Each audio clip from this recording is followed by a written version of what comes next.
Tonight, Local 2 investigates power steering problems in a popular American-made car. While Congress is calling special sessions to get to the bottom of serious issues with Toyota vehicles, some drivers want to know why General Motors is not getting as much heat for the growing number of complaints about one of its vehicles. Tonight, KPRC Local 2 investigative reporter Amy Davis explains this problem and uncovers a death that may have been caused by the malfunction 2 years ago. Hi, I'm Will Mattern. I live in the Woodlands, Texas. This is my son's car.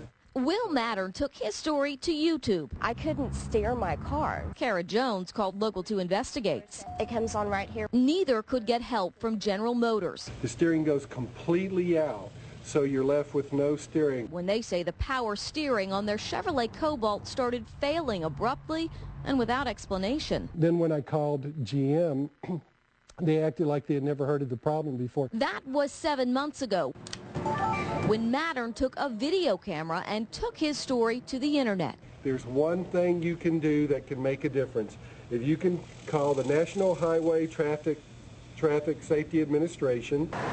When Mattern first called the government agency that investigates vehicle safety defects, he says it told him the agency had only received 6 or 7 similar complaints. By late January, NHTSA began a preliminary evaluation when it said the number of complaints jumped to more than 1,100, with 11 accidents caused when drivers said they lost control of their car when the power steering failed. GM sent us a statement that reads, in part, GM has been cooperating with the NHTSA in its investigation of the issue. If a loss of power steering assist should occur, a power steering message is displayed in the Driver Information Center and a chime sounds to inform the driver. At highway speeds, there will be little change in the effort required to steer the vehicle. At lower speeds, the effort required to steer the vehicle may increase, but the vehicle will still be controllable. You could be in the middle of a turn, you could be on the freeway, you could be trying to make an emergency maneuver, and if it happens at that second, you're going to be in big trouble. I weigh 100 pounds.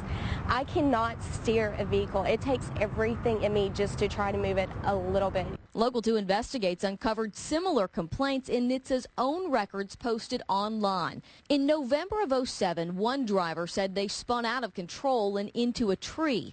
In February of '08, another driver said they lost control, the vehicle went airborne, struck a guardrail, and dropped 4 feet from the interstate. Most disturbing is this steering complaint. June 13, 2008. A driver driving approximately 55 miles per hour when the vehicle veered off the road into the opposite lane where it was struck by another vehicle. The driver was killed as a result of the crash. The problem centers around the Cobalt's electric power steering system in every Cobalt made from 2005 to 2009. That's about 905,000 cars. The majority of these complaints reveal the problems don't start until the Cobalt has about 30 or 40,000 miles, and repairs will cost you about $1,000. Just recall it. Jones wants a recall, but all Mattern asked GM to do was alert other owners. I asked them to send out postcards, just warning postcards to every parent, letting them know of the possible situation of loss of steering. There's so many complaints. You know, my question is, what are they waiting for? NHTSA has asked GM to respond to its requests for records by March 26th. The administration tells us the one death we found from 2008 was only reported to its office within the last few weeks. GM said the first they learned of it was when we sent them the information. There are now more than 1,800 complaints on file about the power steering problem, and if you'd like to file one with NHTSA, the number to call is 1-888-327-4236. You can also find a link to file a complaint online at click2houston.com.